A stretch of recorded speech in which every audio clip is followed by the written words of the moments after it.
Bonsoir, bienvenue dans cette nouvelle émission Le Kiosque. Ce soir, nous aurons un sommaire assez mouvementé, mais je sais que dans cette émission, vous aimez bien le côté politique. Je sais que les Martiniquais, ce sont des gens qui aiment la politique, qui aiment discuter de ça. Donc, vous allez être gâtés ce soir, hein, parce qu'on vous parlera de politique en Martinique, mais aussi en France.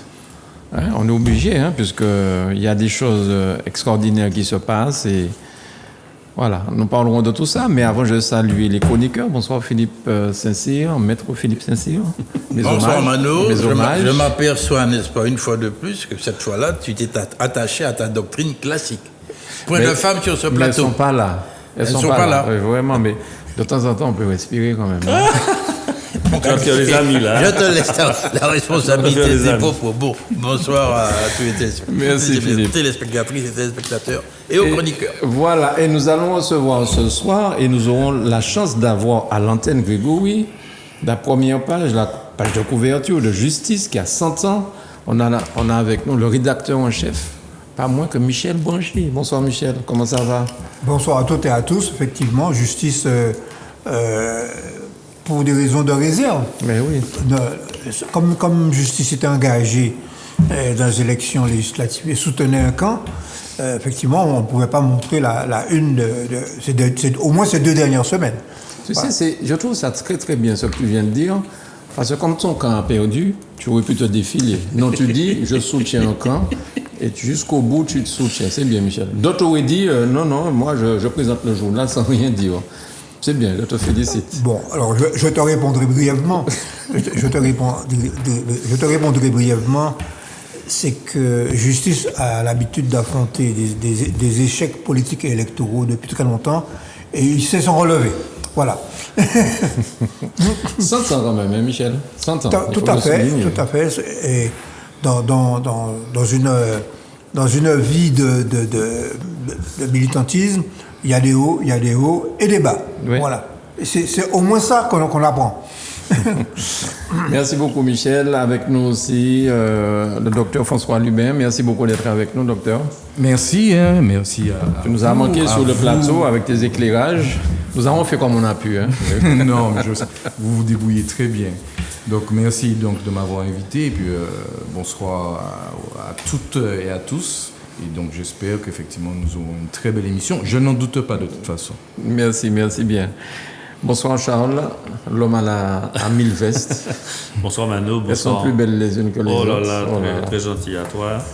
Bonsoir aux téléspectatrices et téléspectateurs. Merci de l'invitation et très heureux de retrouver mes chers amis chroniqueurs, puisque j'étais absent la semaine dernière. Et je me suis laissé dire, Michel, que Justice est un des organes de presse les plus anciens de l'Amérique latine et de l'Amérique... Tout à fait. Voilà. Justice a été le plus ancien journal communiste de la Caraïbe. Voilà. Bon, ouais. Tu vois que je me cultive quand même. Ouais. Alors, je représente un progressiste. Donc, j'ai envoyé la plaquette du progressiste, mais un petit peu tard. Un petit peu tard. Donc, on va voir, Grégory, s'il te plaît, la plaquette qui parle de Charles Chamas comme écrivain.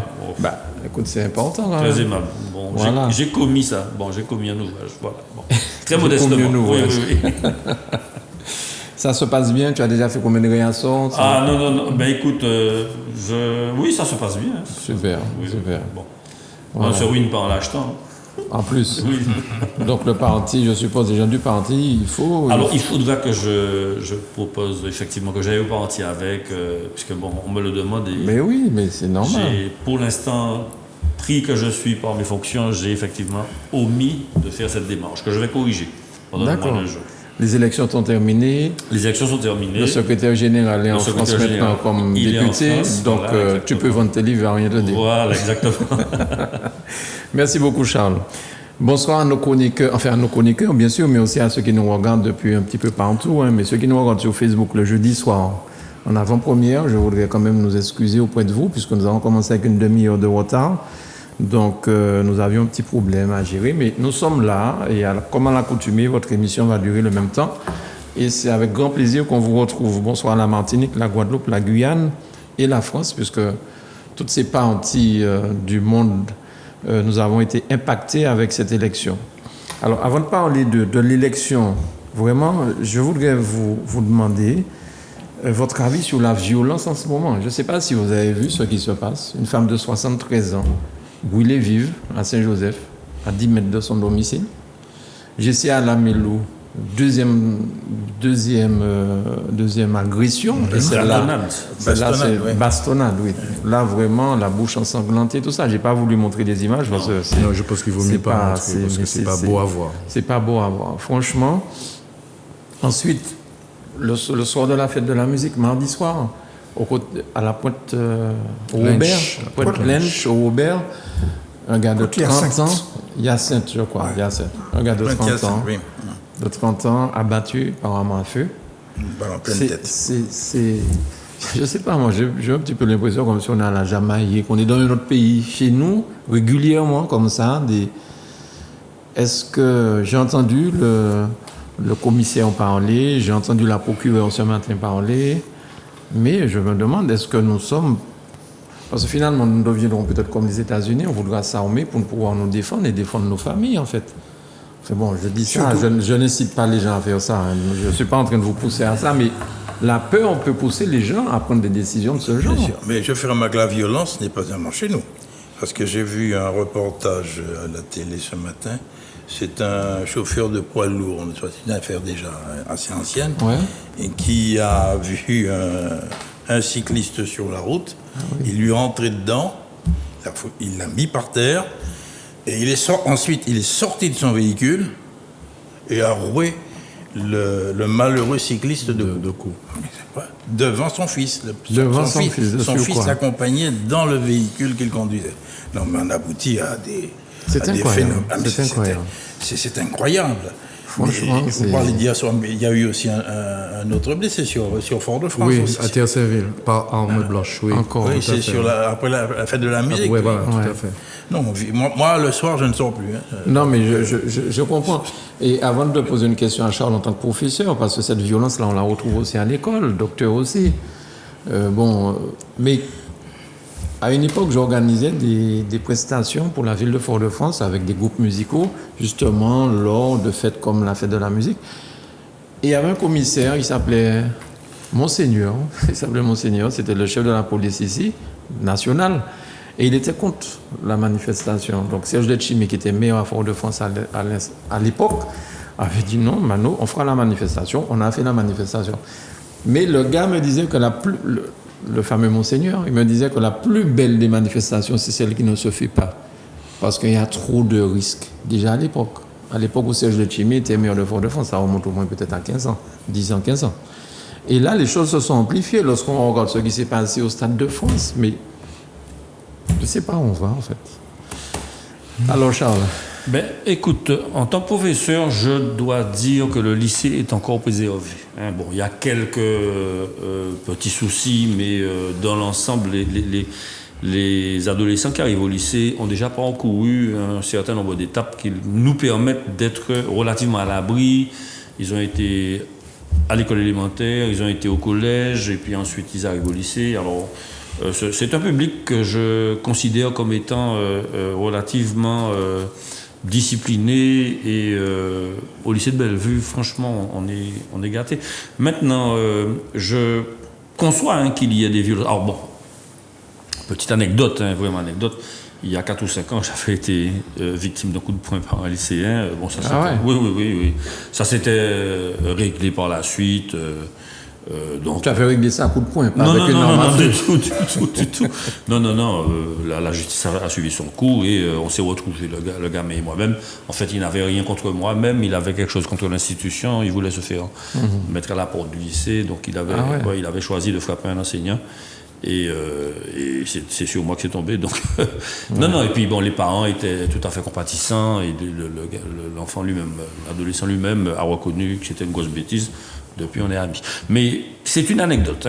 Par contre, concernant le substrat même de ce problème-là, je crois que ce sont des portes ouvertes qu'on va enfoncer. Mais quand on a des enfants qui font des enfants, quand on a une dilution des valeurs à travers une absence des familles, des personnes qui font des enfants par expérience, avec des personnes qui cherchent un épanouissement personnel et qui laissent les enfants devant la télévision. Bon, et puis l'absence de, j'ai envie de dire, d'encadrement familial. À l'époque, on vivait dans la rue et on avait une espèce de solidarité, j'ai envie de dire, de quartier autour de la surveillance des enfants. Tout ça s'est parti en brèche avec l'individualisme, avec la consommation, avec... Aujourd'hui, j'étais en France, ma fille habite dans un immeuble, on a croisé des voisins qui disent pas bonjour. Donc, je veux dire, ça n'est pas propre à la Martinique, même si la violence en Martinique est beaucoup plus importante que les violences qu'on a dans les grandes métropoles, y compris Marseille. La violence en Martinique est sans comparaison aucune. Il n'y a que Mayotte et la Guyane où c'est supérieur. Et on est dans une île et l'île n'a pas de frontières fermées et les armes rentrent. Enfin, je reçois plein de vidéos où les jeunes s'exhibent avec des revolvers, etc. Moi, très sincèrement, je suis inquiet, effectivement. Inquiet et comme Philippe, j'ai vidéo. Alors, quand on sort vraiment très nombreux. On sort très nombreux, voilà, c'est ça. Oui, non, on ne peut que constater, et c'est très dommage. Dans ce que je viens de dire, je suis conscient moi-même que je tiens un propos un peu fataliste, parce qu'on se sent complètement impuissant face à un phénomène qui semble nous dépasser. Et au-delà des réponses d'ordre institutionnel qui doivent être apportées, donc les responsabilités sont clairement identifiées, on le sait, donc c'est d'abord l'État. Mais au-delà de ça, je pense que pour résorber un tant soit peu cette question, il faut vraiment que la société martiniquaise se reprenne. Voilà. Il faut que la société martiniquaise se reprenne. Moi, je ne vois pas d'autre alternative. On aura beau attendre des réponses de l'État, qu'on donne plus de moyens en termes de policiers, de véhicules aux policiers. Je ne pense pas que ce sera la bonne... Enfin, c'est une réponse, mais ce n'est pas la réponse. Il faut véritablement que cette société martiniquaise se reprenne. Moi, je pense que notre salut passe par là. D'accord. Alors, juste avant de te passer la parole, je voulais souhaiter un joyeux anniversaire à notre directrice Manuela Montlouis, qui fait un travail extraordinaire avec la télévision. Elle n'aime pas que je parle d'elle. Mais Manuela, joyeux anniversaire au nom de toute l'équipe du kiosque. Voilà. Et on espère qu'à la fin de l'émission, on aura un pain au chocolat. Parce qu'on ne boit pas d'alcool. Et puis, je voudrais dire une deuxième chose, c'est apparemment, on a arrêté un gros bandit, en fait, je crois. Oui. Là-haut, ils ont dû faire intervenir le RAID. Tout à fait. Le RAID venant de Guadeloupe. Oui. Ils sont contents d'avoir pu arrêter dans un quartier de Fort-de-France. Dans un quartier de Fort-de-France, on ne va pas citer pour ne pas stigmatiser. Oui, Michel. Oui, bon, je vais dans le prolongement de ce que dit François Lubin.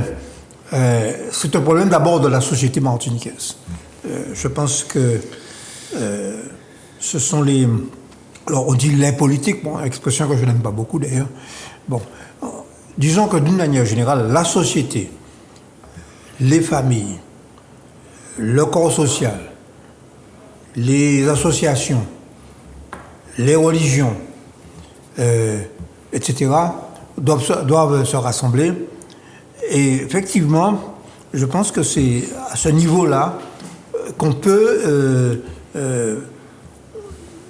faire un effort pour redonner à notre société un peu de sens. Un peu de sens. C'est ça qui va nous permettre de dépasser cette situation. Alors bien sûr, il faut éviter la circulation des armes, il faut donner aux forces de l'ordre les moyens suffisants pour empêcher la circulation des armes, mais c'est vrai, on ne peut pas résoudre le problème en mettant un policier derrière chaque Martiniquais. Alors, il faut sanctionner. Bon, alors, il y a un triptyque, La prévention, c'est l'éducation. L'éducation, il y a la répression, il faut sanctionner. Et puis, il y a la réinsertion dans la société. Mais une fois qu'on a dit ça, il faut que tout le monde, chacun à son niveau, fasse l'effort pour aller dans cette direction. Voilà. Très bien. Philippe, mais je rappelle que ce jeune homme de 30 ans qui a été tué là au Aubert, il avait un bracelet. Oui. Donc c'est quelqu'un qui est déjà connu des forces de police. Voilà. Oui, Maître.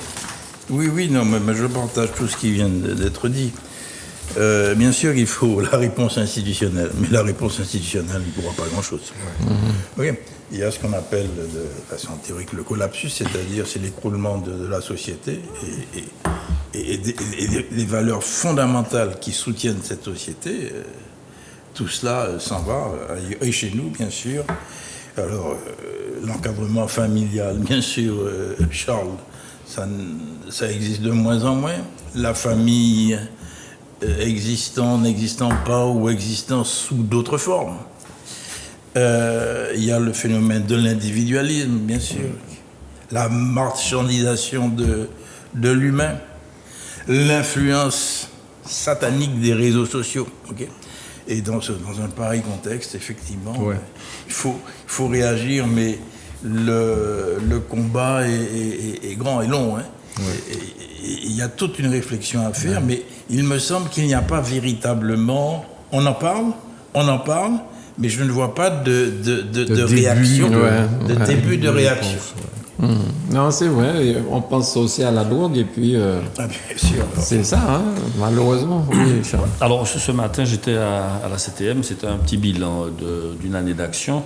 Et pour rebondir sur ce que Michel Branchier a dit à propos donc, de la réinsertion, donc il y a effectivement la prévention de l'éducation, il y a la punition et puis il y a la réinsertion. L'IMFPA met en place, on a un projet de l'école de la troisième chance, hors les murs, c'est-à-dire un projet d'accompagnement, une plateforme sociale formative économique pour les personnes sous main de justice. Et on va essayer, alors bon, c'est l'un des points du programme de Alliance Matnik, et on va essayer donc de mettre en place un dispositif de formation et d'accompagnement pour les détenus, de manière à permettre à ces publics de retrouver de la dignité à travers la formation. Parce que souvent, hein, on a besoin de reconnaissance, on a besoin de dignité, et tout individu doit être capable de pouvoir être réinséré. Donc, avec plusieurs éléments, le maintien de formation au sein du centre pénitentiaire, on a d'ailleurs une déléguée qui est là-bas et qui fait un travail extraordinaire, l'accès des détenus aux différentes formations de l'IMFPA là-haut, donc, et puis une possibilité de formation individualisée en fonction donc, des potentiels de ces individus-là. Souvent, les personnes qui sont en détention réussissent très bien leur formation. Ce sont des personnes qui ont chuté pour des raisons ou d'autres, qui ont des diplômes. Hein. On a des personnes qui sont bachelières, il y a des personnes qui ont des niveaux d'études supérieures et qui, quand elles se décident à rentrer dans le cycle vertueux de la formation, réussissent très bien. Donc je voulais, par ce biais-là, dire qu'il y avait un programme mené par la CTM, avec bien évidemment toutes les parties, puisque tout le monde sera amené à se prononcer dessus concernant le projet de l'IMFPA, avec le directeur Oligny et puis toutes ses équipes. Oui, non, dans le prolongement de ce que vient de dire Charles, je voudrais effectivement saluer le travail qui est fait par le SPIP, le SPIP, donc le service de probation et d'insertion donc de la prison. Parce que, alors, sous forme d'anecdote, j'ai eu l'occasion, mais ça remonte à quelques années, d'aller interroger un étudiant. Alors, un étudiant donc, qui avait suivi des camarades et qui, effectivement, avait commis l'irréparable, mais c'est un gentil petit garçon. Et donc, j'ai touché du doigt le travail qui est fait, effectivement, et les conditions dans lesquelles ils peuvent se former. Et pour tout vous dire, je suis allé à 2 reprises, parce que c'était 2 matières. Et je lui ai donné, le premier jour, je crois, 14 ou 15, non pas à raison parce que de ce qu'il avait dit, mais j'avais relevé une volonté donc, de la part de cet individu dans ce milieu carcéral, une volonté de s'en sortir. Donc je lui ai donné une note pour l'encourager. Alors le deuxième jour c'était moins brillant, mais en tout cas donc voilà. Et donc c'était surtout pour mettre l'accent sur le travail qui est fait par ces personnes avec des moyens qui ne sont pas non plus mirobolants, mais en tout cas qui font tout pour donner cette chance à ces personnes de pouvoir se réinsérer dans la société. Alors, je ne sais pas si vous avez connu la tracée au Gaumont. Oui, tout à fait. La tracée... qui devrait avoir un second... oui, je crois qu'il y a un projet. Mais il y a un projet, j'entends ça depuis tellement longtemps, docteur, mais franchement, la tracée, les jeunes délinquants qui allaient là-bas, on a des gens qui ont qui sont sortis de là-bas, grandis, qui ont fait des carrières exceptionnelles, donc comme professeurs, c'est vraiment extraordinaire et Oui, mais c'est dommage à que ce l'époque, il projet. suffisait qu'on vous dise, si tu fais, enfin, qu'on vous dise, je vais t'envoyer à la tracée et vous vous teniez droit. Oui, tout à fait. Vous vous teniez droit. Ah ouais, la tracée, c'est le quartier tracé d'ailleurs, près de chez notre amie Béatrice Bellé. Ah, d'accord. C'est voilà. Et si- C'est à cheval entre le Gaumont Voilà, et Gaumont, Trinité. voilà, Et tout à fait, Trinité, oui. oui. Puis à la représentation de la prison qui n'effraie plus. Hein. Oui, Certains c'est veulent ça, aller, c'est ça, en le fait. bâton de maréchal. Hein. C'est ça. Être passé en prison, c'est avoir un grade supplémentaire. C'est un galon supplémentaire. Exactement, c'est terrible c'est ça. tragique, tragique. Et quand on voit des fois comment les jeunes filles qui se laissent aller, j'ai envie de dire ça comme ça, parce que le gars, c'est un gars qui a fait la prison, comme tu dis, il a un grade supplémentaire, mais C'est l'image du bad boy. voilà, c'est un bad bad boy. boy, ils Qui est apprennent... très attirant. Exactement, ils apprennent des choses dont je ne vais pas dire de quoi, mais ils apprennent certaines choses en prison, les filles sont friandes de ça, donc bref. Bon. On va laisser ça, on va continuer. Alors, le combat de trop d'Alfred Marie-Jeanne. 3 nouveaux députés, échec du Grand Assemblée. Alors, qu'est-ce que vous en pensez, messieurs? Le combat de trop d'Alfred Marie-Jeanne. Alors, monsieur Marie-Jeanne, effectivement, c'est un monsieur qui a plus de 50 ans de vie politique, qui a été en dehors de sa vie comme professeur, mais quand même conseiller général, maire. Il a commencé en 71. 71. Il a connu un institut vidéo avec une licence de sciences accélérées en sciences économiques. Voilà. Maire, conseiller général, président de région pendant 2 mandats, je crois 3 mandats de député, premier président de la CTM. Est-ce que ce n'était pas le moment pour lui de sortir de là par la grande porte? Et est-ce que ce ne sont pas les gens autour de lui qui n'arrivent pas à être élus à leur nom propre, qui utilisent le nom de Marie-Jeanne, qui l'ont poussé jusqu'à l'irréparable? Il y a quand même des photos, il y a des images qui ont été diffusées dimanche, mais c'était terrible ça. Alors, je vais commencer le propos en me mettant dans le confort de l'analyse très générale, hein, sans donner l'opinion du candidat en question. J'ai fait quelques recherches. Alors, un vote, il est mu par des idées.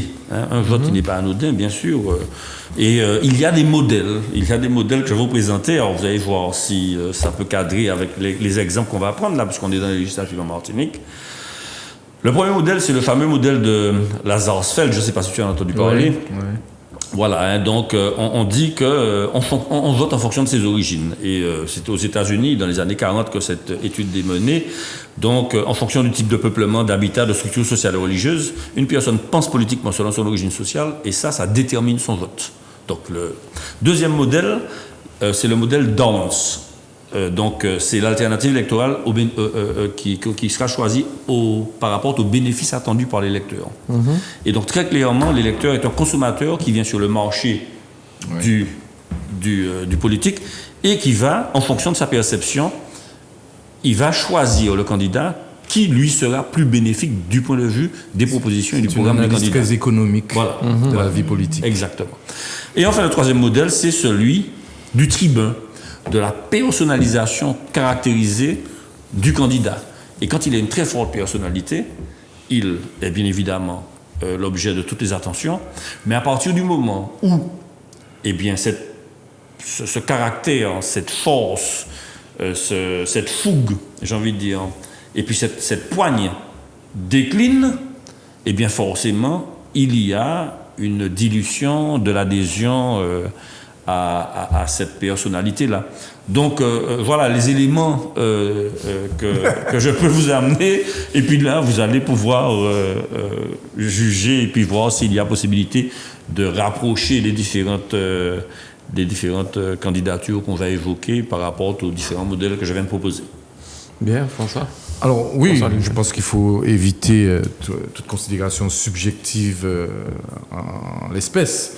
Or, bon, l'homme et le rapport que l'homme entretient avec le pouvoir, c'est un rapport plus ou moins complexe. D'accord? Et ajouter à cela, j'ai tendance à dire que dans nos sociétés un peu post-coloniales, nous avons un rapport un peu particulier avec le pouvoir. Je l'appelle un rapport patrimonial. Donc c'est un bien. D'accord ? Et nous savons très bien que l'individu, les individus que nous sommes, les êtres humains, nous avons un rapport un peu particulier avec les biens, c'est ma chose, ainsi de suite, ainsi de suite. Donc cet élément peut contribuer à comprendre donc la difficulté pour les individus qui occupent des fonctions politiques à passer le témoin. Moi, je pense que donc, en l'occurrence, peut-être que ceux-ci, se croyant effectivement encore capables, parce que j'ai lu notamment un document où effectivement donc Alfred Marie-Jeanne considérait qu'il était encore en capacité effectivement d'assumer cette fonction, et dans ce propos il y avait l'idée donc j'ai une mission.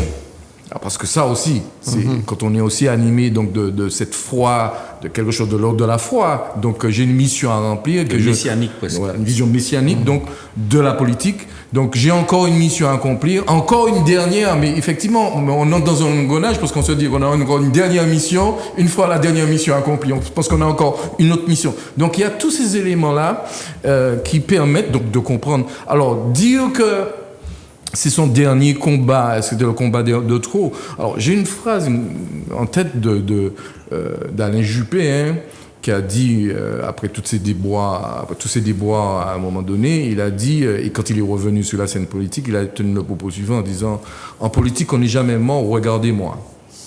Donc il était la preuve vivante qu'on n'est jamais mort en jusqu'à politique. maintenant. Bon, c'est vrai que... de Bordeaux, oui, et puis, voilà. C'est vrai que... Il est mort plusieurs fois. Quand même. il est mort plusieurs fois. Donc c'est vrai. C'est comme James Bond. Oui, c'est vrai que... On ne meurt que 2 fois. Ouais, physiquement, peut-être que Alfred Marie-Jeanne apparaît un peu fragile. Bon, ce qui est peut-être le limite dans sa capacité, effectivement, à jouer un rôle déterminant dans notre vie politique. Mais je n'en sais rien sur le choix qu'il fera de rentrer à la maison, si je peux m'exprimer ainsi, ou encore de continuer à un niveau ou un autre de jouer un rôle politique. Parce que, je sais pas moi, j'aime bien prendre l'exemple donc de García Malsa, qui aujourd'hui n'est plus aux affaires, mais continue à jouer un rôle éminemment politique dans le travail qu'il est en train de faire, donc un travail d'éveilleur de conscience. Et il a toujours été un militant, du reste. C'est quelqu'un qui a toujours été un militant et qui, en dépit des années qui passent, continue effectivement à avoir un rôle essentiel dans notre vie politique. C'est vrai. Maître Oui. Non, j'étais en train de penser à sa dernière formule. Effectivement, c'est une chose qui peut être parfaitement envisageable, vu ce que Marie-Jeanne représente pour l'histoire de la Martinique. Oui, mais les prochaines élections, c'est quand et c'est quelle élection? Ce sont les municipales, c'est dans 4 ans. Les municipales sont encore loin. D'abord, on aura les européennes, les sénatoriales. Non, il t'a pas dit ça. Il t'a dit simplement que c'est une mission, si tu veux, de lanceur d'alerte. Non, il t'a pas dit ça. Il t'a laissé ouvrir. Mais alors, je voulais rebondir sur cette phrase-là. Effectivement, je crois que c'est un rôle qu'il pourrait jouer de façon tout à fait éminente. Vu, n'est-ce pas, sa carrière politique, vu ce qu'il a apporté quand même à notre pays. Il a fait beaucoup de choses. Et moi, je me mets dans la peau du Candide. Je ne fais pas du tout de militantisme, vous allez voir tout à l'heure, je suis complètement naïf. Mais ce que je veux dire, au fond de moi-même, je l'ai bien connu, j'avais les meilleures relations avec Marie-Jeanne. Je n'étais pas de son parti. Non, pas au passé. Mais j'aimais bien échanger avec lui, très très affectueux. Et j'avoue que moi, en tant que modeste citoyen, lorsque j'ai vu les résultats s'afficher, ça m'a fait mal. Ça m'a fait mal, non pas parce que Nilor était mal élu, parce que je dis, les urnes ont parlé, il a été brillamment élu, Jean-Philippe Nilor, qui a été un étudiant d'ailleurs en sciences économiques aussi, chez nous. Tout à fait. Elle est connue en première année. Et là, en tant que citoyen martiniquais, je dis quand même, c'est dur. C'est dur comme épreuve.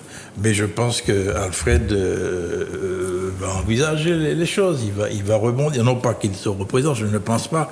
Mais je crois que s'il a effectivement une mission, parce qu'il le considère, eh bien, il peut la faire, l'exécuter d'une autre façon, à la façon de notre ami Garcin Malsa. Mais Voilà c'est vraiment une bête politique, Alfred Marijan. Oh, oui, c'est excusez-moi fantastique. l'expression. Oui, c'est fantastique. Mais ce Oui. gars-là, c'est pas Fantastique. possible. Quand il s'est présenté là, au Centre Atlantique, on avait déjà d'ailleurs dit qu'il était dans le couloir de la mort. Oui, il a tout à remporté, Ah ouais, la bah, députation. oui, Oui, oui, oui. Il a battu. raison, oui. Il a battu. Oui, on avait Brigitte déjà Moscou. effectivement tiré politiquement. On l'avait déjà On a enterré. ça, Et le ouais, gars a ouais, gagné ouais. ça. Et puis la CTM, c'est des choses. C'est quelque chose. Alors Michel, toi qui l'as bien connu, tu l'as fréquenté pendant 5 ans. Ben, Enfin, au moins, plus que je dis ça. 5 ans, plus que ça. Alors, je connaissais Marie-Jeanne avant d'être élu à la CTM, mais c'est quand même pendant que j'ai eu le mandat, le conseil territorial, dans la mandature 2015-2021, que j'ai approché Marie-Jeanne, et en particulier que j'ai pu apprécier l'homme. Et en particulier, vous permettrez que je dise 2 mots quand même sur cet aspect des choses. J'étais président de la commission des finances et nous avons eu la tâche extrêmement difficile de prendre en main une collectivité qui avait un endettement et des difficultés financières considérables et de la sortir de l'eau. Et la première difficulté qu'a rencontrée Marie-Jeanne, ça a été celle à l'intérieur de sa propre majorité. Je te disais ça tout à l'heure, on a parlé à nos amis. Quand il a fallu reconstituer la capacité d'autofinancement, c'est quoi la capacité d'autofinancement ? Je suis obligé de rentrer un peu dans la technique. La capacité d'autofinancement, c'est le fait pour une collectivité, quelle qu'elle soit, mairie, EPCI, d'avoir des recettes de fonctionnement supérieures à celles des dépenses de fonctionnement. Or, nous avions des dépenses de fonctionnement supérieures à nos recettes. Autrement dit, ça ne permet pas de dégager une capacité d'autofinancement, c'est-à-dire la capacité d'investir. Donc, il a fallu... Mais faisons pas de politique pour ça. Au moins là, on parle de l'homme, Marie-Jeanne. Non, mais je tiens à dire cela. Bon. Il a fallu reconstituer cette capacité d'autofinancement et en faisant cela, on rentre dans la politique. Marie-Jeanne a été obligée de dire à des gens qui voulaient faire des dépenses, non, on ne peut pas. Et c'est le début de ces difficultés avec ses alliés, ça a commencé là. Bien. Par conséquent, il a eu le courage de redresser cette collectivité. Il a géré un bon père de famille. Il a géré Oui, c'est le un terme bon père de qu'on dit, famille. Et non seulement un bon père de famille, et on a une vision pour l'avenir de la Martinique. Parce que comme Marie-Jeanne veut que la Martinique devienne souveraine, il était parfaitement conscient qu'on ne peut pas revendiquer la souveraineté en coulant la collectivité que l'on gère. Et par conséquent, il fallait donner l'exemple que nous sommes capables, quand nous avons entre les mains une collectivité, de la gérer comme il faut. C'est ça. Ok. Bon, alors, En tout cas, l'homme, qu'est-ce que tu penses de l'homme? alors, il a eu ce courage. Eh bien voilà, L'homme je l'ai politique, dit, il a eu le courage de faire ce travail. Alors, on peut considérer qu'il aurait dû se retirer. Ça le regarde. Bon, je ne crois pas. Je pense que la décision lui appartient. Je ne crois pas que ce sont des gens qui, autour de lui, voulaient prendre sa place. C'est pas vrai. Marie-Jeanne a pris cette décision en âme et conscience de se présenter. Et par conséquent, il n'y a pas eu de la part il n'a pas été guidé par des gens qui lui ont fait faire ce qu'il ne voulait pas faire. Très bien. Alors, puisqu'on parle d'Alfred Marie-Jeanne, on peut aussi dire 2 mots de l'échec du Grand Assemblée pour cette élection-là.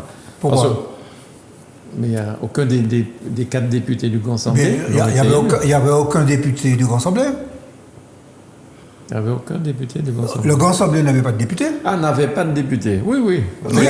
Mais les 4 candidats ont été qualifiés pour le second tour. Oui, Alors, bien c'est sûr. déjà Oui, ça. c'est ça. Non, mais quand on dit échec du Grand Assemblée, le Grand Assemblée n'avait pas de député.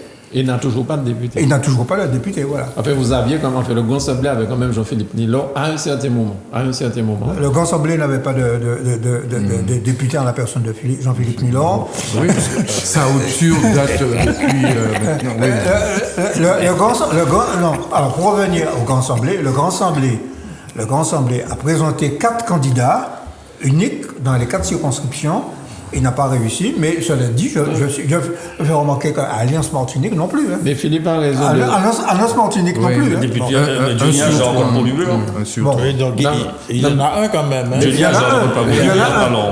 Peut-être. Non, mais Philippe a raison de dire que les 4 candidats du Grand Assemblée étaient au 2e tour. Ah oui, absolument. Ça, Ils c'est étaient qualifiés, mais oui, c'est un point Ils ont été positif. qualifiés. Alors, Oui. bon, ceci dit, bon, eh bien, j'ai calculé quand même, les candidats du Grand Assemblée, j'ai calculé quand même, c'est 26 000 voix. Hein. D'accord. Bon. Bien. En tout cas, alors, puisqu'on parle des députés, alors les députés, les 3 nouveaux députés, qui est-ce qu'on a? Jean-Philippe Nilon, on connaît. Oui, alors Johnny Aja, qui va reprendre le travail de Serge Etchimi à l'Assemblée nationale. Il est parti avec l'idée de travailler pour la Martinique et pour la France, hein, puisque bon, il a la mission d'essayer de faire entendre à l'État raison de la nécessité dans cette situation de crise géopolitique et puis de complications hein, de l'avenir. Parce qu'on ne sait pas, mais moi je suis très très pessimiste concernant l'avenir du point de vue de la cherté de la vie, du point de vue des taux d'intérêt qui vont commencer à monter, qui vont continuer de monter, etc. Johnny il a en tête de faire entendre raison à l'État, de devoir nous permettre d'être plus libres, notamment du point de vue de nos voisins, la diplomatie territoriale, du point de vue... Pardon, est-ce que un seul individu, un seul député peut faire entendre raison à l'État? Alors, est-ce qu'il ne faut pas faire... Mais il va siéger dans un groupe. Est-ce que les députés d'Om-Tom ne devraient pas faire un groupe sérieux, solide, pour pouvoir essayer de dévoiler le... Politiquement, oui, mais juridiquement, il y a un obstacle. Hein. À l'intérieur de l'Assemblée, mais rien n'empêche qu'à l'extérieur, ils s'organisent. Ils s'organisent. De façon beaucoup plus efficace qu'actuellement. Il y a une initiative qui a été prise par le député M. Sevra de la Guadeloupe. Serva, oui. Donc de la Guadeloupe, qui va dans le bon sens. Mais je note quand même que les 4 députés martiniquais ne font pas partie donc, de ce groupe qui a été créé, qui s'appelle Utile, je ne me rappelle pas exactement la dénomination. Mais en tout cas, il sera difficile sur le plan juridique parce que vous avez un article donc, dans le règlement, c'est pas dans la Constitution, c'est dans le règlement de l'Assemblée nationale qui interdit ce type de regroupement. Donc l'astuce consiste effectivement à trouver d'autres députés donc, au sein de l'hémicycle qui seraient à même de rejoindre donc, nos députés ultramarins. Mais dis-moi, mais est-ce que ce serait vraiment utile, vu qu'ils ont certainement des différences au niveau politique? Voilà. Je me demande s'il ne faudrait pas, ça a toujours été ma vision des choses, qu'il y ait un regroupement des ultramarins sur des dossiers. En dehors même de, si tu veux, de l'Assemblée nationale, et que ce groupe travaille. Il existe, ok, mais qu'il travaille et qu'il soit beaucoup plus organisé pour étudier les projets de texte, pour, n'est-ce pas, les faire passer. Mais effectivement, au sein de l'Assemblée nationale, cela n'est pas possible. Non, il existe. Excusez, mais on ne peut pas réinventer le monde chaque jour. Il existe déjà ce qu'on appelle la délégation outre-mer à l'Assemblée nationale, la délégation outre-mer au Sénat, qui, en fonction du règlement, regroupe un certain nombre de députés ultramarins et d'autres qui s'intéressent aux questions d'outre-mer et qui produisent des rapports. Et qui font des rapports. Et par conséquent, qui s'intéressent aux sargasses, qui s'intéressent à la question notamment, on a parlé tout à l'heure de la violence, du commerce des armes. Non, ça existe déjà.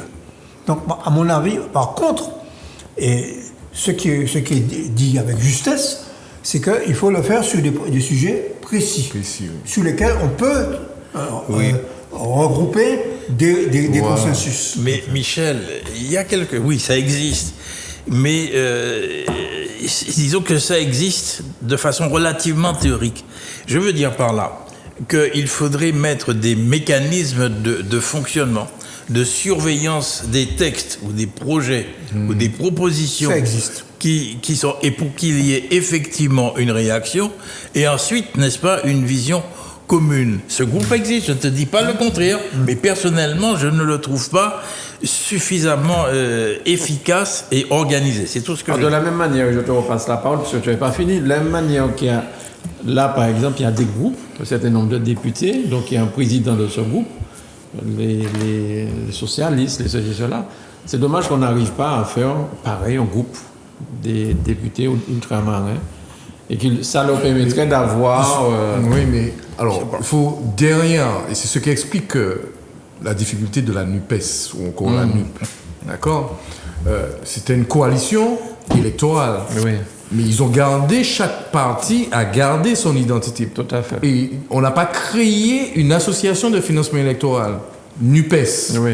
Parce que les élections législatives constituent la principale manne financière pour les partis politiques. Le financement public, c'est notamment au travers des résultats des élections législatives. Voilà pourquoi chaque parti a voulu garder son identité. Donc aujourd'hui, tout au plus ce qu'il peut, enfin ce qui est, d'après ce que j'ai lu, ce qui est envisageable, c'est qu'on arrive à constituer un intergroupe entre les partis qui sont présentés sous la même bannière aux élections. Vous voyez, et ça témoigne des difficultés, effectivement, pour chaque parti de se fondre dans quelque chose qui le dépasse, parce que, effectivement, derrière tout cela, il y a aussi les enjeux financiers. Marine Le Pen va toucher 30 millions par an. Oui, c'est fini les problèmes d'argent pour elle. Elle n'a plus besoin d'aller en mais Russie. à tous les niveaux, c'est le parti gagnant. Tous les niveaux. Ah oui, elle... Charles, tu voulais finir? Non, mais oui, Johnny Ajar va débattre des problèmes que la Martinique connaît. Il a sa lettre de mission très claire. Il a, avec le président de la Chimie, et puis avec les différents interlocuteurs, lutter contre la vie chère, la diplomatie territoriale, c'est-à-dire avoir la possibilité de pouvoir commercer librement avec l'Amérique du Sud, l'Amérique centrale, la Caraïbe, et puis sortir de cette économie de comptoir-là, de demander à ce qu'il y ait la possibilité de réorganiser le fonctionnement même de notre... nous donner la possibilité de sortir du mal-développement. En gros, je formule comme ça. Et puis, sensibiliser davantage l'État sur le problème de trafic d'armes, de drogue, la violence, l'immigration clandestine. Enfin, ce sont des problèmes. Je pense très sincèrement que c'est une mission... il faut tout le temps... c'est le mythe de Sisyphe, quoi. Il faut tout le temps recommencer l'ouvrage et le connaissant comme étant quelqu'un de pugnace et un gros travailleur, grosse capacité de travail, on lui fait totalement confiance dans cette nouvelle mission. Alors, il est député, il n'est plus secrétaire général du parti. Ah si, il est secrétaire général du parti. Il n'y a pas d'incompatibilité à ce niveau. Okay. Jusqu'au prochain congrès. S'il veut rester secrétaire général, il le peut. Et le prochain congrès, c'est quand? C'est pour avoir... J'en ai entendu parler, mais bon, ça sera dans l'année. D'accord. D'ici un an, bon. Il n'y a pas de... Ok. Donc il reste, il reste à la tête du parti. Très bien. Philippe, tu as parlé de ça? De quoi? Non, je voudrais revenir sur la NUP. Je ne suis pas juriste, je suis candide. Mais j'entendais les candidats ou certains candidats législatifs dire mais où est-ce que on posait la question, où est-ce que vous allez vous siéger? D'accord. Et tous ont répondu la NUPES. Mais excusez-moi, NUP, ça ressemble un peu à DUP. Je vais m'expliquer. Enfin, moi, c'est le candidat qui parle. Je suis un homme de gauche. Je suis très satisfait de cette tentative de regroupement de la gauche. Il n'y a pas de problème. Oui, mais non, ils ne peuvent pas faire ça comme ça, puisque les partis, tu viens de le dire, conservent leur identité au niveau de l'Assemblée nationale. Donc il faut d'abord faire partie d'un groupe qui est dans la coalition de la NUP. Voilà. Mais alors je me pose une question, je dis NUP et DUP, pourquoi je sais pas, mais chacun des partis est là, chacun des partis a son identité, et chacun des partis a son ego. Je continue et je dis par là que finalement, la démocratie a parlé. Macron a été élu président. La démocratie a parlé une deuxième fois au niveau des législatives. C'est le candidat qui parle. Mais enfin, bon Dieu de bon sens. À un moment, on disait mais chaque fois, il a la majorité, c'est pas normal. Les autres sensibilités ne sont pas représentées. Mais actuellement, les autres sensibilités sont représentées. Oui. Et je continue mon raisonnement de Candide. OK ? Donc, il n'y a plus besoin de mettre la proportionnelle. Exactement. Puisque c'est l'un des enseignements qu'on doit tirer. Le mécanisme paradoxalement. Et il a réagi, effectivement, ce mécanisme. Oui. Alors, moi, je me demande... Mais la démocratie a parlé, enfin, bon Dieu de bon sang. Il y a une majorité relative et puis il y a des oppositions. Et je crois que moi, je suis très satisfait. J'ai vu la démocratie parler et je dis, bon, maintenant, il y a le jeu parlementaire qui doit se faire. OK, alors maintenant, il est très difficile à ce que certains de l'opposition ne rejoignent un peu la majorité qui n'est pas tout à fait solide, mais qui est première. Parce qu'on ne peut pas le faire maintenant. Vous imaginez, n'est-ce pas, les élections, n'est-ce pas, se sont déroulées sur des projets totalement différents. Mais j'ai l'impression que Macron... il va certainement jouer de cet aspect, car c'est un stratège, il est suffisamment intelligent.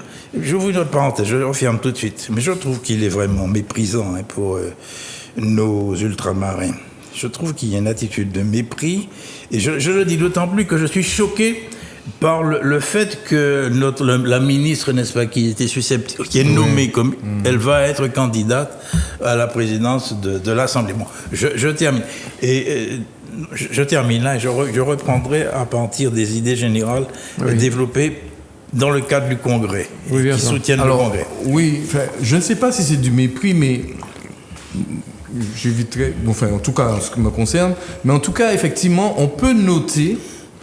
Et ce n'est pas propre à Emmanuel Macron, parce que si vous observez bien, depuis Nicolas Sarkozy, et on peut dater un changement dans les rapports entre les Outre-mer et le national, incarné par le chef de l'État. D'accord ? Il y a quelque chose qui a changé depuis Nicolas Sarkozy. Il y a toute une génération, Jacques Chirac, François Mitterrand, les relations étaient marquées du sceau de l'affect. Aujourd'hui, nous rentrons dans des considérations beaucoup plus, je dirais, techniciennes, voire technocratiques. Parce que, si on prend l'exemple d'Emmanuel Macron, avant tout, c'est un technocrate. On le voit bien, dans sa politique, c'est un technocrate. Donc, on n'est pas dans le même registre et les Outre-mer ne sont pas les terres, je dirais, favorisées ou aimées, privilégiées, peu importe, je n'en sais rien, qu'elles ont été jadis, quand il s'agissait de François Mitterrand, où on avait quand même l'écoute de Jacques Chirac, on avait l'écoute de François Mitterrand. Aujourd'hui, nous sommes rentrés dans une nouvelle ère et il nous appartiendra donc effectivement de le comprendre, de saisir ce nouveau moment de nos relations avec la France hexagonale et surtout de nous adapter, de voir comment nous nous positionnons par rapport à tout cela. Mais dis-moi, c'est un mal pour un bien. C'est un mal pour un bien parce que je vois les choses qui se développent.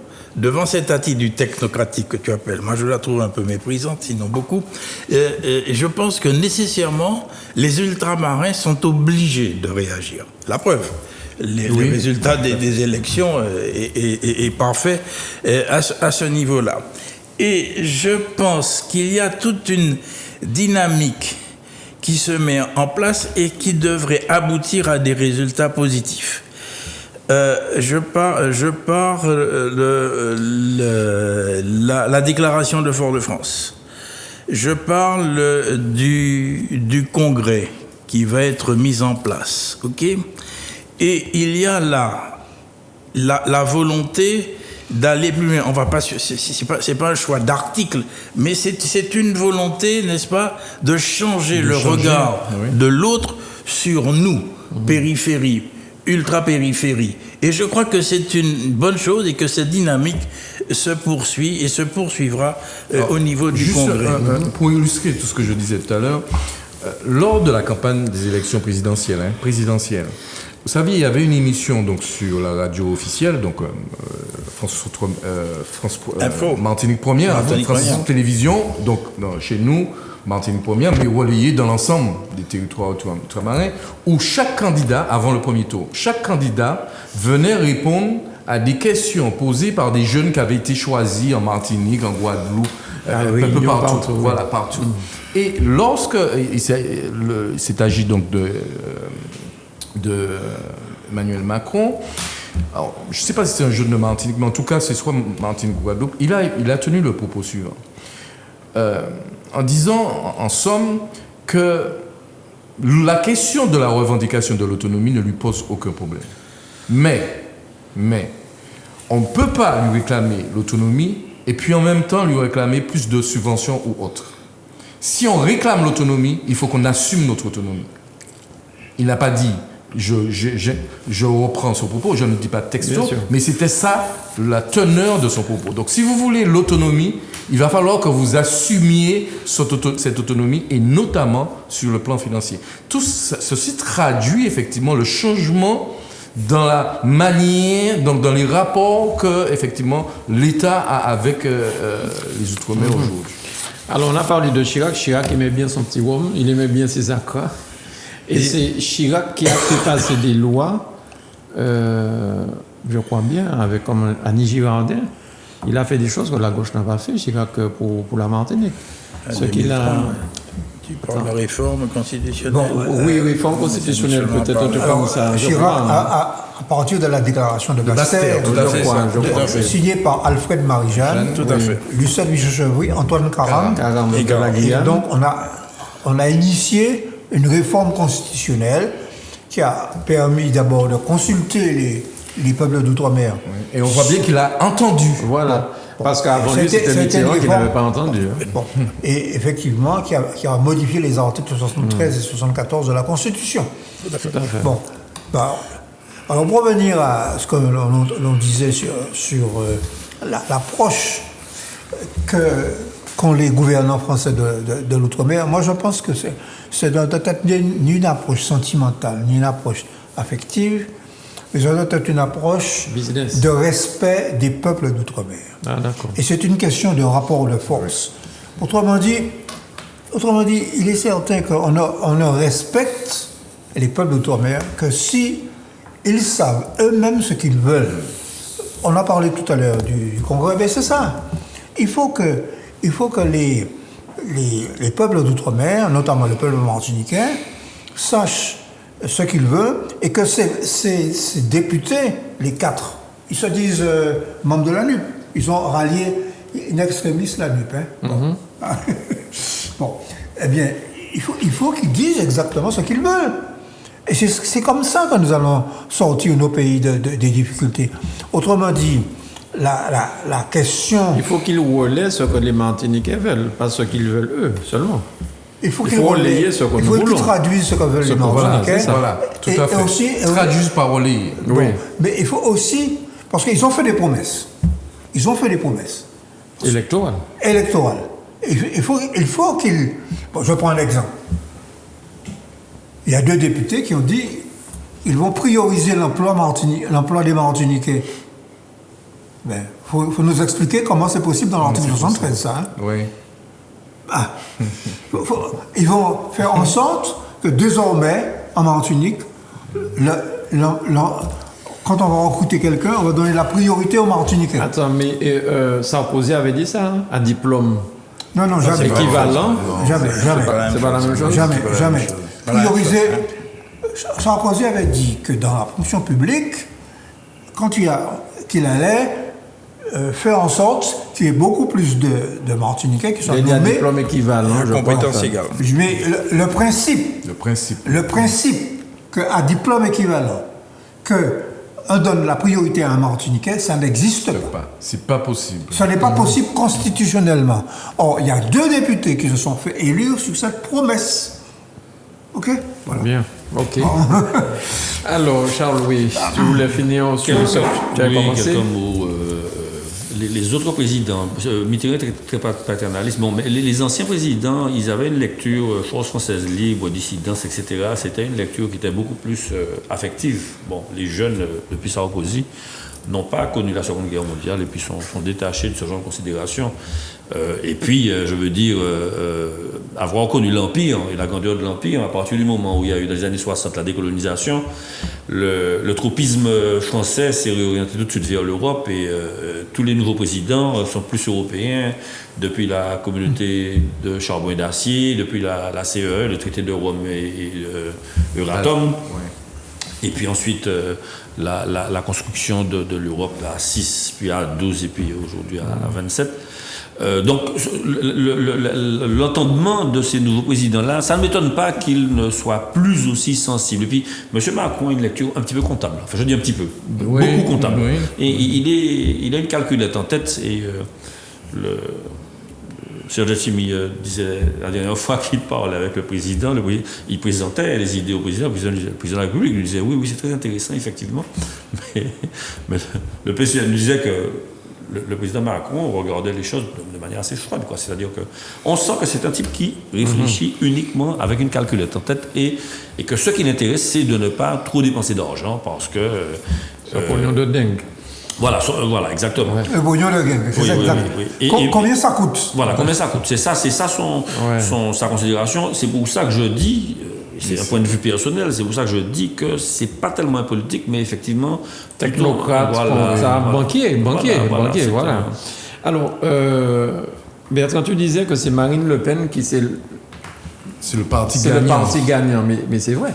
Est-ce qu'elle aura, ou bien est-ce que, je ne sais pas si ça a été déjà décidé aujourd'hui, mais est-ce qu'elle aura la présidence de la commission finance? Il paraît que c'est la plus grosse commission et qui est réservée à l'opposition. Traditionnellement. Oui. Alors, c'est d'abord un usage qui remonte à Sarkozy et après, donc depuis 2019, c'est inscrit là encore dans le règlement de l'Assemblée nationale où on dit effectivement que la présidence de la commission des finances, du contrôle budgétaire, j'insiste sur le contrôle budgétaire notamment, doit revenir à un parti qui s'est déclaré parti d'opposition. D'accord. Voilà ce qui est dit dans le règlement national. Donc, logiquement, le premier parti, c'est effectivement le Rassemblement national. Bon, alors... Mais ce n'est pas sûr que la présidence lui revienne parce que je pense qu'elle devra affronter un autre candidat et je crois savoir qu'il y a une stratégie qui est déjà mise en œuvre pour la contrer. Donc, quelqu'un d'autre se présentera et il se pourrait bien... Alors avec une particularité, mais là, ce n'est vraiment qu'un usage, c'est vraiment une question politique. La règle voudrait que le parti la majorité ne participe pas à cette désignation. D'accord. Donc, mais rien n'est moins sûr, pour ce que j'ai déjà pu lire, effectivement, qu'ensemble... Ils vont présenter un candidat. Entend participer à la désignation de la personne qui va présider cette commission. Là, et vous voyez donc, effectivement, ça change tout. Ça change tout. Les chiffres sont clairs. Le Front National à 89 et la France Insoumise à 75. 75, voilà. 89. Voilà. Donc, en principe, ça serait Marine Le Pen, enfin, le Rassemblement national qui obtiendrait cette commission-là. Donc, quelque part, le Front républicain qui n'a pas marché. Oui, il va marcher là à l'Assemblée. Donc, pourrait trouver effectivement à s'appliquer dans le fonctionnement interne. Parce que ce qu'il faut bien comprendre aussi, c'est que l'Assemblée nationale a ses propres règles. Et c'est le document de référence, c'est le règlement national. Donc il y a une loi organique qui régit le statut des parlementaires de manière générale, mais vous avez donc chaque assemblée a son propre règlement et qui donc c'est le document qui régit sur lequel tout le monde doit s'appuyer quant au fonctionnement donc de l'assemblée. Mais en t'écoutant parler, je comprends mieux maintenant ce que les gens disent par rapport à tout ça. C'est vraiment, c'est des combines quelque part. Hein. C'est pas des combines puisque c'est écrit, il y a un règlement. Mais quand même, Marine Le Pen, c'est clair que ça Non, va ce ne peut-être sont pas lui des échapper. combines. On peut parler, donc, effectivement, ce qui est tout à fait normal dans le jeu politique, de réflexe, je dirais un réflexe partisan. La politique, au sens partisan du terme, va reprendre tous ses droits. Mais je comprends mieux ce que Bayrou disait, où il disait que, pour lui, il semble dire ça, Madame Borne peut aller se reposer, enfin, elle sera plus première ministre. C'est ce qui se dit. Mais il dit elle est technocrate et il faut un politique ou une politique, c'est un politique à la tête du gouvernement, parce que là, c'est la politique qui joue là. Et cette dame-là est technocrate et elle n'est pas... Il va garder Madame Borne le plus longtemps possible. Il ne peut pas se permettre de changer de Premier ministre comme ça. C'est pas possible. Moi, mon point de vue, c'est qu'il va garder Madame Borne le plus longtemps possible. Pardon pour l'expression, c'est un fusible. C'est un fusible tellement important qu'il va attendre une grosse crise pour changer. Il ne peut pas la changer. Il peut pas la changer maintenant. Et du reste, dans sa stratégie, je pense que, parce qu'il n'y a pas d'obligation non plus constitutionnelle, que le Premier ministre vienne faire une déclaration de politique générale. Tout à fait. Il n'y a pas d'obligation. Parce que si elle fait cette déclaration de politique générale, elle engage sa responsabilité. Voilà. Et on ne sait pas ce qui peut se passer.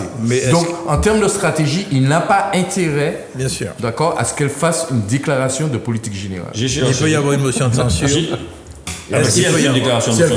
Mais si elle ne le fait pas. Si elle ne le fait pas, non, il n'y a pas. Mais non, d'accord. J'ai fait la recherche. Georges Pompidou n'a pas fait de déclaration de politique générale. Il n'y a pas d'obligation constitutionnelle. Maurice Couve de Murville n'avait pas fait, Michel Rocard n'avait pas fait, Édith Cresson n'avait pas fait, et Pierre Bégois n'avait pas fait. Il y a 5 premiers ministres qui n'ont pas fait. Donc, elle ne déroge pas. Non, parce qu'il n'y a pas. Il n'y a pas d'obligation de faire. Si elle ne le fait pas, on ne peut pas lui reprocher. S'il y a une motion de censure, ce ne sera pas suite à l'initiative du gouvernement. Mais il faudra qu'une initiative, d'accord, parlementaire. Après qu'elle ait agi, enfin qu'elle ait sur une loi, sur un projet de loi. Parce qu'Elisabeth Borne, elle est soutenue par le président qui l'a nommé, et puis par l'Assemblée nationale qui peut, à n'importe quel moment, lui couper la tête avec une motion de censure. C'est ça, en fait. La fragilité de son poste est éminente. Mais quand tu dis l'Assemblée, tu ne parles pas d'ensemble, hein? Non, je parle de l'Assemblée nationale. Oui, tout à fait. Mais, je comprends que Béou dise ça parce qu'effectivement, de ce que j'ai pu lire aussi, il semblerait qu'à terme, ce soit lui qui soit désigné Premier ministre. Donc, effectivement, parce que Mme Borne n'a peut-être pas les capacités politiques pour gérer la situation. C'est ça. D'accord. Parce qu'on a quelque chose donc, de particulier. C'est que vous avez un président qui a quand même une certaine liberté de manœuvre quant au choix du Premier ministre, quant à l'utilisation de la distribution, mais qui est complètement corseté du fait des circonstances politiques. Et ça change tout. Et c'est en cela que, quelque part, cette situation, elle est inédite. Totalement. Elle est complètement inédite. Mais c'est ce qui est intéressant parce que le Parlement va retrouver ses lettres de noblesse. C'était une chambre d'enregistrement. Le Parlement va retrouver ses lettres de noblesse. Le mot délibération va retrouver tout son sens. Oui, tout à fait. Mais c'est en ce sens d'ailleurs qu'on ne peut pas dire qu'il s'agit de combine. Il s'agit du jeu parlementaire. Oui, c'est le jeu. Il s'agit du jeu parlementaire habituel. Normal. Alors, j'avoue que je n'avais pas beaucoup de sympathie pour l'idée d'une cohabitation. Moi, je préférerais, en ce qui me concerne, que une majorité soit élue et qu'elle fasse sa politique. La politique, moi aussi. Bon, par conséquent, la situation actuelle est une, comme tu le dis, une situation inédite où, d'après la dernière déclaration hier soir du président de la République, il s'oriente vers ce qu'on appelle le cas par cas. Alors, texte par texte. Alors le premier texte qui est jeté en pâture aux élus, c'est la question sur le pouvoir d'achat.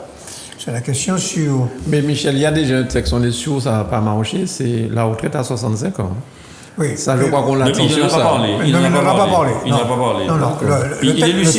Le texte qui... Mais il pourrait, pour l'adoption de ce projet de loi, il pourrait très bien avoir l'apport des députés républicains. Bien sûr. Alors, Et à ce moment, effectivement, Ah, oui. tout à fait. Ah, non, ben oui, oui. mais la Ah, oui, réalité, oui, absolument. Oui, il peut. Mais la réalité, c'est que il y a eu tellement de candidats macronistes contre les députés républicains qu'aujourd'hui, ils sont remontés à bloc. Alors, j'entendais puisque Michel Blanchi a initié une analyse des possibles. Et j'ai écouté quelques politologues, j'ai un petit peu causé ma tête. Alors, on dit, donc premièrement, ça serait un gouvernement arc-en-ciel. Bon, très peu probable que, après, bien évidemment, l'éviction et la démission de Mme Borne. Hein.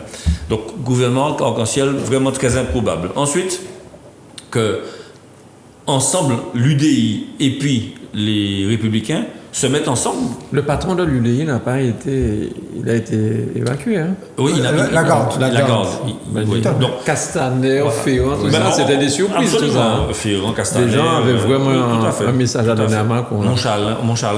Montchalin battu, était Oui, ministre de la tout à fait. Transformation Oui. publique. Bien Et Blanquer aussi était Blanquer. battu. Oui, Blanquer, Mais oui. Blanquer n'était plus au gouvernement. Donc, deuxièmement, ensemble l'UDI. Troisièmement, texte par texte.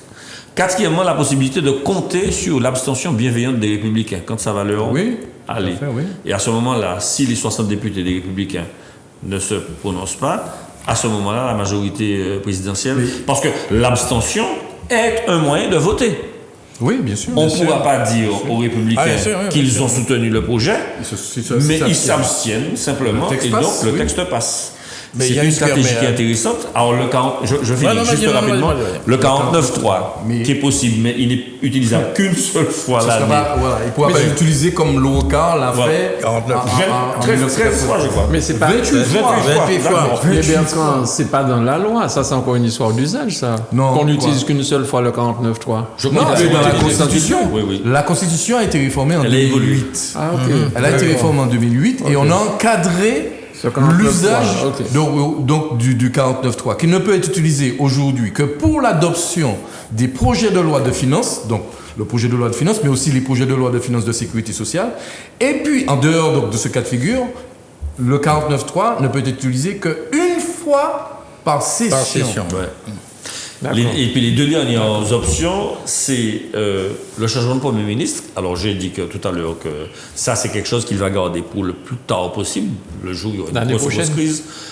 Ou encore la dissolution. La Et puis dissolution. il y a effectivement la dissolution. Ou sa démission. Et enfin la démission du président. Le Soyons président veut soyons démissionner. faits. La démission du Mais président. il a aussi une autre arme à sa disposition, c'est l'article 11. Il peut toujours, alors peut-être pas pour le projet de loi de retraite, mais d'autres projets où on sent que la population serait beaucoup plus, enfin, ne serait pas même du même bord, enfin, n'apprécierait pas les choses comme l'opposition, il pourrait très bien utiliser ou recourir à l'article 11 et faire adopter le texte par voie référendaire.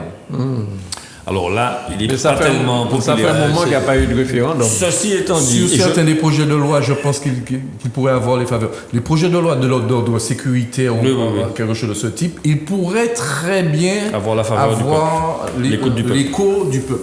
Et pour rapidement, alors j'ai entendu un chroniqueur d'une autre chaîne parler du Conseil national de la résistance. Quand il y a eu, avec De Gaulle, les communistes, etc., la volonté de reconstruire tout. Oui. Et donc, ça serait une sorte, entre guillemets, de reconstruction de la Ve République. Parce que certains contradicteurs disent que la Ve République, là, c'est la preuve du fait qu'elle est fragilisée dans la mesure où le président n'est pas installé puis ne peut pas mener sa politique. Et puis, il y a 21 pays sur 27 en Europe qui ont des gouvernements de coalition. C'est ça aussi, hein, l'Allemagne, la Mais c'est pas une Belgique, tradition l'Italie. française. C'est pas une tradition française. Mais À ça l'exception existe. de ce qui s'est passé en 1946 Oui. avec les communistes. Eh ben voilà. Effectivement. Voilà, les communistes qui ont proposé la sécurité sociale, De Gaulle. Oui, et qui ont pu obtenir voilà. de grandes avancées Absolument. du point de vue social. Mais c'est- La c'est- nationalisation des DF, Et le bien premier sûr. statut de la fonction publique, c'est Et comment D'ailleurs, Macron a été assez habile en recevant Fabien Roussel et en le balançant dans les propositions l'idée de gouvernement de coalition nationale. Bon, et Fabien Roussel a ressuscité après. Mais en tout cas, tout ça est peut-être inédit, mais c'est vrai que c'est intéressant. C'est intéressant. Mais moi, je trouve ça très Macron avec la majorité absolue. En termes d'efficacité, je suis le d'accord pouvoir avec unique, Michel. mais En termes d'efficacité du système. Mais en tant qu'observateur, donc juriste pratiquant ces choses, moi je trouve que nous allons vivre une période très enthousiasmante. mais c'est l'apogée de la démocratie, nom de Dieu. Mais enfin, c'est pas. Vous critiquez. Moi, je n'arrive pas à le comprendre. Alors, bien sûr, on préférait un pouvoir fort, n'est-ce pas, direct. Mais là, je trouve que c'est l'expression des urnes, c'est l'expression, n'est-ce pas, du vote populaire. Après le premier Alors, quinquennat, effectivement, il y a des inconvénients. Est-ce que le peuple ne risque pas de se lasser de ce que les Italiens appellent la combination? Ah oui, tout à fait, oui. Oui. Mais bien sûr, on va Oui. C'est le risque aussi. C'est le risque aussi. Parce qu'il y a un moment donné, et quand De Gaulle est arrivé au pouvoir, eh bien, il y avait une lassitude du peuple français à l'égard de la 4e République. Troisième et 4e République. oui, bien sûr. Tout à fait. Exactement. Du reste, la 5e République a été conçue par réaction Tout à fait. à ce qui s'est passé sous la 3e et sous la 4e République. Il avait annoncé, De Gaulle, au discours de Bahut, avait dit les faiblesses de cette 4e République-là. Oui. C'est un visionnaire extraordinaire. Le fameux discours de Bahut. Le discours de Bahut. Tout à fait. Le discours de Bahut. Tout est dans le Tout est dans le discours discours de Bahut. Il faut le lire. Et puis, il avait un style inimitable, quoi. C'est un monsieur qui écrivait, mais comme un agrégé de grammaire, quoi. Il écrivait très très bien. Et puis c'était un style mais très précis et tout. Et quand il a prononcé ce discours-là, après il est parti, puisque bon, ils sont venus chez la 4e République, il est parti, hein, il est resté, et puis on l'a rappelé suite au déboire de l'Algérie. Mais c'est la raison pour laquelle quelqu'un d'aussi visionnaire ne pouvait pas ne pas être au courant. Mais ça, c'est un autre sujet, hein, de ce que la France faisait dans les colonies au lendemain de la Seconde Guerre mondiale. Et je n'en dis pas plus. Non, bien. Alors C'est pas le sujet. Il honnissait le régime des partis. Ouais.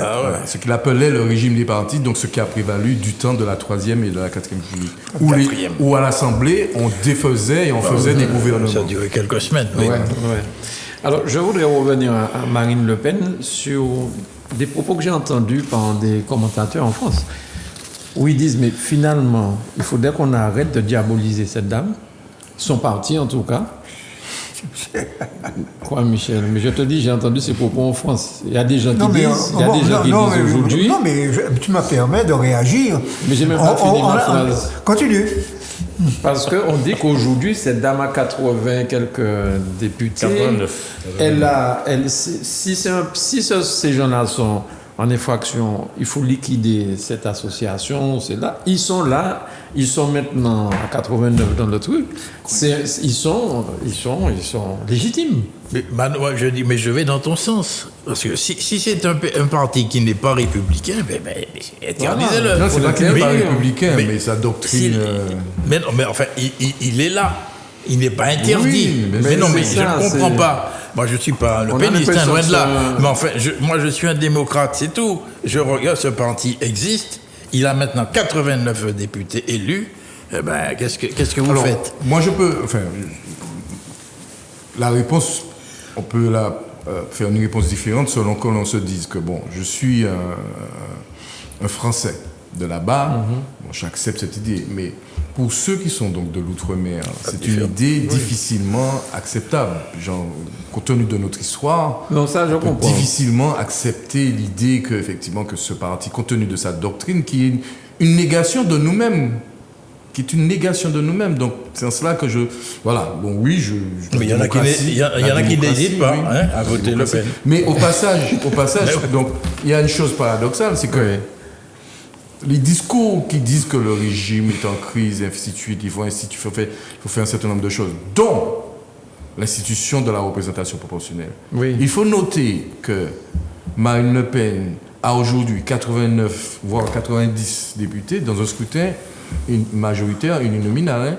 Elle n'a pas eu besoin de la proportionnelle pour Oui, être ça qu'elle mieux représentée aujourd'hui. C'est pour ça qu'elle ne la réclame plus. D'accord. Oui. D'accord. Non, mais moi, je vais être beaucoup plus tranchant. Ce sont des manœuvres pour banaliser le Front National. Ce sont des manœuvres de la même manière qu'on a essayé pendant un an de nous banaliser M. Zemmour et Mme Le Pen, on essaie de nous banaliser. Marine Le Pen en disant voilà, elle a été élue, donc c'est un parti normal. Non, ce n'est pas un parti normal. C'est un parti d'extrême droite, antidémocratique, raciste et colonialiste. Voilà. Bon, alors. Oui, mais juridiquement, il existe. Démocratiquement, hein. Juridiquement, Hitler a été élu chancelier d'Allemagne. Bien sûr. C'est toute la différence entre légalité et légitimité. Il faut que les juristes arrêtent de nous dire juridiquement. Mais moi, je continue à le dire, Parce n'est-ce pas? que juridiquement, on nous a mis une dictature avec Hitler. Eh bien oui, mais ce sont les gens qui votent. Pour préciser, juste pour préciser ce que Michel dit, le SPD, le KPD allemand ont refusé de s'allier parce que Hitler, le NSDAP, le Parti national socialiste des travailleurs allemands, n'était pas jugé comme étant dangereux parce qu'ils ne se sont pas alliés. Hitler a été élu, effectivement, en janvier 1933. Et puis après, il s'est assis sur les lois. En fait, le danger ne vient pas du cheminement de l'extrême droite pour arriver au pouvoir. Le danger, c'est que quand il y est, il prend des dispositions. À partir du moment où il a le pouvoir, il prend des dispositions pour parfois revoir des choses. Et parfois, on se rappelle de l'incendie du Bundestag qui était le Parlement allemand. Ils ont foutu du feu dedans. Et puis ils ont accusé les communistes. Alors c'est très facile. Premièrement, il ne peut pas y avoir de débat législatif puisque le Bundestag a été incendié. Et puis deuxièmement, on a un bouc émissaire. Les communistes, on les fout en prison. Et c'est comme ça que en tout cas l'ascension d'Hitler a progressé. C'est la raison pour laquelle je comprends bien votre lecture des choses, mais on n'est jamais trop prudent vis-à-vis des personnes qui manipulent ce genre d'idéaux. Et là, je suis... Oui. Alors, prenons responsabilité. Si effectivement cela existe comme cela, il faut l'interdire. Il faut l'interdire. Moi, il y a quand même quelque chose qui m'a choqué. C'est pas aussi simple que ça. Il y a quand même quelque chose Ce n'est pas aussi simple que ça. C'est une vision juridico-juridique. Il faut alors, moi, ce qui m'a choqué... Au-dessus du juridique, il y a le politique. Moi, ce qui m'a choqué, c'est Olivier Véran, je crois, ministre... Ancien ministre actuel. Non, il n'est plus la relation. Alors, une relation avec le Parlement. Relation avec le Parlement. Avec le Parlement. Et après dimanche, donc après les résultats, et le gars dit bon, nous allons essayer de constituer de cela, mais le Rassemblement national et Mélenchon, il ne veut pas en entendre parler. Il dit ça carrément dans ses propos. J'ai vu ça. Donc les commentateurs... Ils renvoient dos à dos les deux extrêmes. Mais les gens disent, mais ces gens-là sont là, ils existent. Ils n'ont pas fait de coup d'État pour être là. Ils ont remporté des élections. Donc, tout à fait démocratique. Alors pour nous, Antillais, d'accord, mais là-bas, ils ne voient pas des choses. Mais nous, Antillais, on vote aussi pour Le Pen. Mais non, mais excusez-moi, vous l'avez déjà oublié, ça? Non, quand même, merci. Non, ce qui montre bien que quelqu'un que Michel Branchi doit bien connaître, Antonio Gramsci, avait appelé la bataille culturelle. Donc, les partis d'extrême droite sont en train de gagner la bataille culturelle. C'est pour ça qu'il ne faut jamais baisser la garde. Et je répète, ce n'est pas parce qu'ils sont juridiquement élus qu'il faut continuer à leur servir un tapis rouge de la démocratie. Bon. Oui, mais ils existent. Mais non. Ne rassure-toi, je vote pas Le Pen, hein. Mais que je ne peux. C'est là. Bon, aujourd'hui, c'est sur le terrain des idées qu'on doit combattre. Oui, exactement. Aujourd'hui. Okay. Et il serait temps, ce mot que l'on méprise aujourd'hui, reprenne tout son sens, le mot idéologie, parce que ça nous fait défaut. La situation dans laquelle nous nous trouvons, enfin, c'est un élément d'explication, je ne dis pas que c'est le seul, mais en tout cas, il me semble, si on est dans une telle situation de pauvreté sur le plan politique, c'est parce qu'il n'y a pas d'idéologie. Exactement. Et je partage totalement ton avis. C'est à partir de cette idéologie, on pourrait mieux appréhender le concept de légitimité. Tout à fait. Mieux. L'idéologie, c'est le discours sur les idées, c'est ça. Oui, c'est la science des idées, logos. Voilà. Et donc, l'opinion publique, c'est la formation du jugement, des valeurs et des convictions du peuple. Or, il n'y a pas de formation de jugement, de valeurs et de convictions du peuple sans cette idéologie. Ouais. Voilà, c'est ça le cheminement. Et si cette émission est regardée par nombre de personnes, c'est justement parce que on ne reste pas sur l'écume des vagues, on essaie de rentrer dans le fond de l'explication.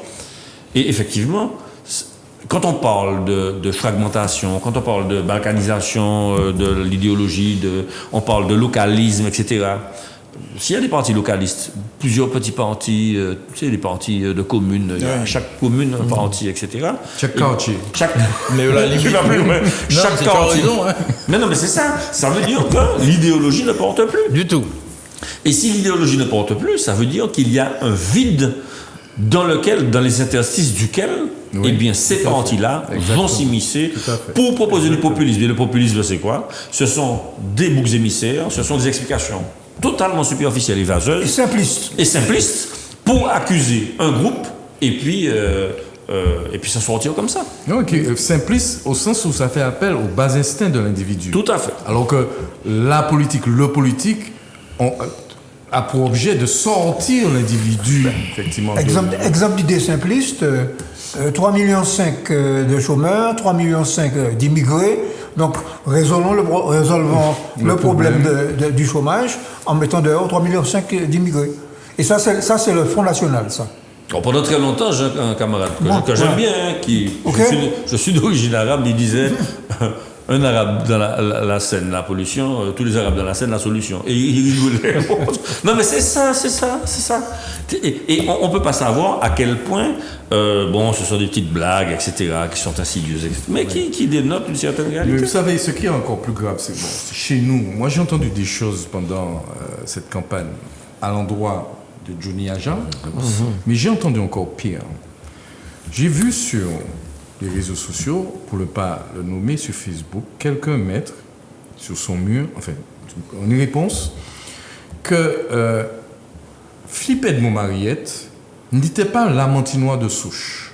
Ah oui, c'est classique. Ça, c'est un vieux truc, ouais. Moi, quand j'ai vu cela, et pourtant, je me suis dit, mais c'est pas possible. Quand Martinique, quand nous en soyons là, alors qu'il me semble, je l'ai entendu dire, qu'il a fait 35 ans qu'il vit dans cette commune, donc c'est un Lamantinois.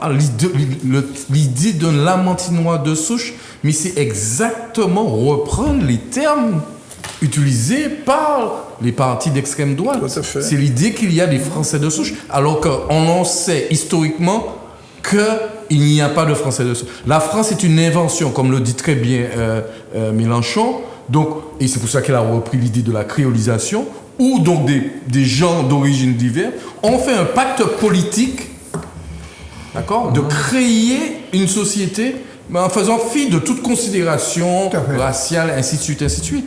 Et nous en sommes un parfait exemple. Mais en parlant de Mélenchon, est-ce que sa fameuse phrase « la police tue », est-ce que c'est pas ça qui lui a fait perdre à peu près une trentaine de députés?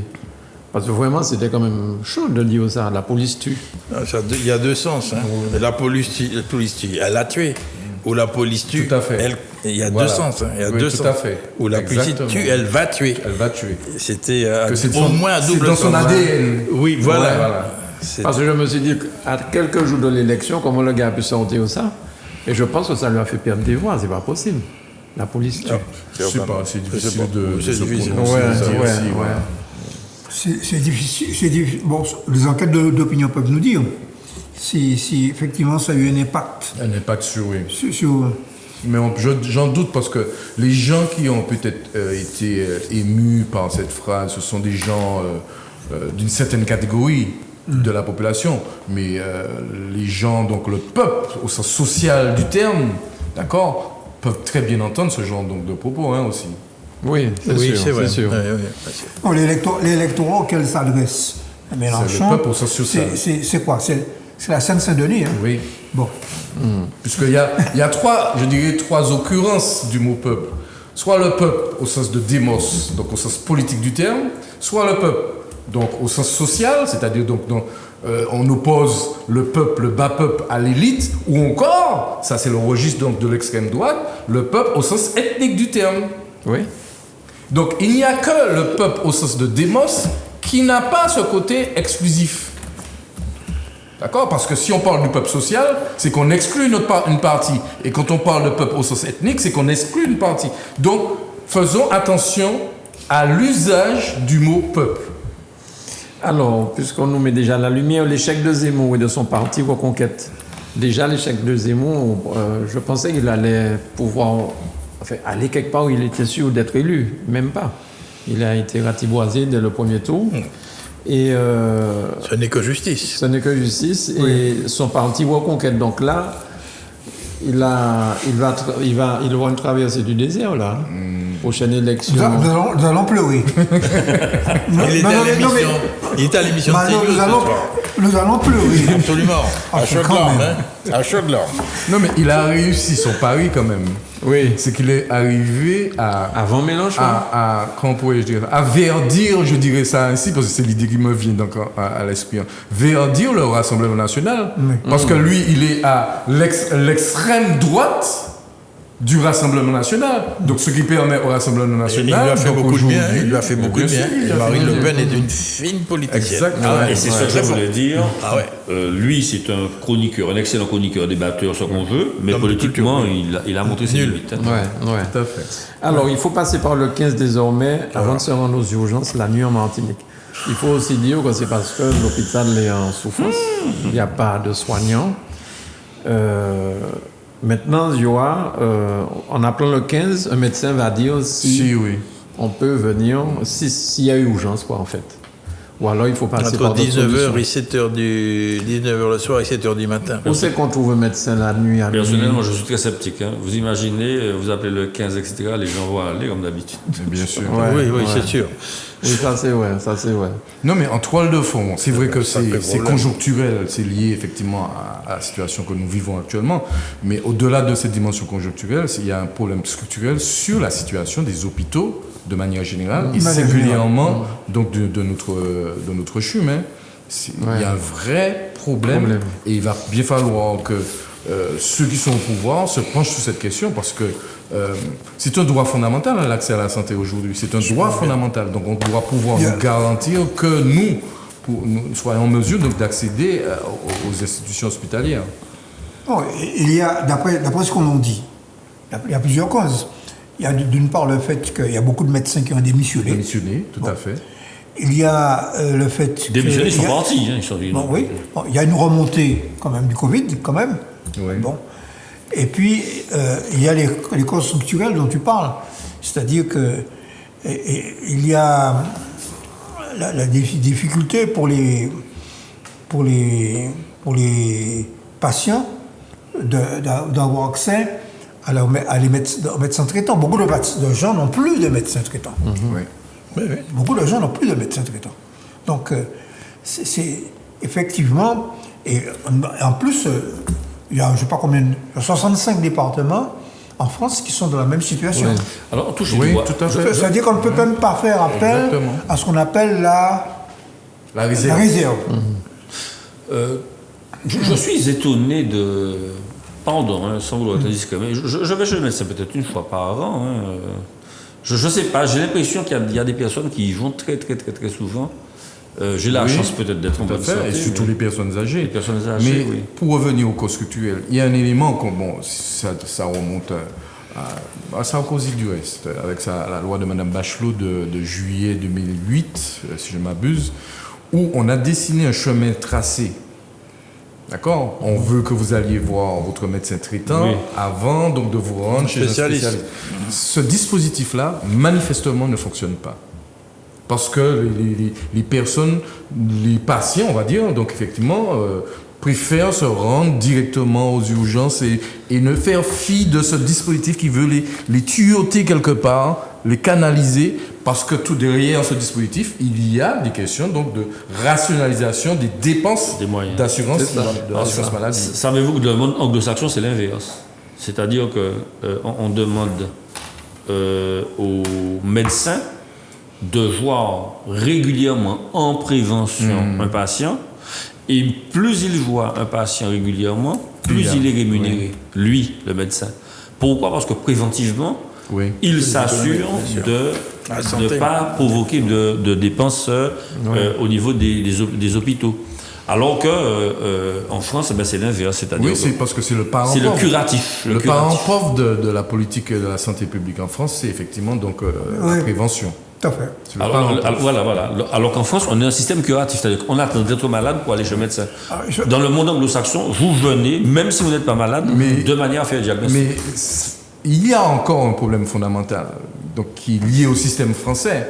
Vous avez une offre qui est libérale, mais une demande qui est sociale. Ouais. Ce système-là, je ne sais pas si à terme, il pourra perdurer. D'accord? Parce que nous allons voir notre médecin, mais le coût est pris en charge par la société. Mais l'offre, ce sont des médecins libéraux. Ouais, je comprends. D'accord? Ce système-là, il va falloir qu'un jour, qu'on s'assoie et qu'on l'interroge parce qu'effectivement, il est l'une des causes des difficultés du système. Tout à fait. Eh bien, on arrive au terme de l'émission, messieurs. Alors, surtout que la ministre de la Santé qui avait été nommée par Macron a été battue aux élections. Oui, Madame Bourguignon. oui, tout à fait. Elle a été battue. Ce qui ajoute aux difficultés actuelles. Exactement, oui. Ah oui. Et elle avait déjà pris un certain nombre de décisions, ainsi de suite, ainsi de suite. Ouais, elle avait commencé quand même à essayer de résoudre les problèmes, notamment des urgences. Des urgences. Alors, qu'est-ce que j'allais dire? Le mois de juillet n'est pas très loin. Tour cycliste, Oui. Embouteillage. Embouteillage. Tour des Yoles. Tour des Yoles. Voilà, donc... Et congrès. Congrès, c'est pour bientôt? Congrès des élus, c'est le 12 et le 13 juin. Le 12 et le 13 juillet. Juillet, monsieur. 12 et 13 juillet. 12 et 13 juillet. D'accord. Voilà. Donc là, les politiques, vous montrez que vous êtes à la tâche, vous bossez, vous Eh ben, bossez. je sors de la C'est commission ad symbolique. hoc. C'est symbolique, hein. Je sors de la commission ad hoc, mais je n'ai pas l'autorisation de parler. Ah, bon. La commission préparatoire, oui. D'accord, très bien.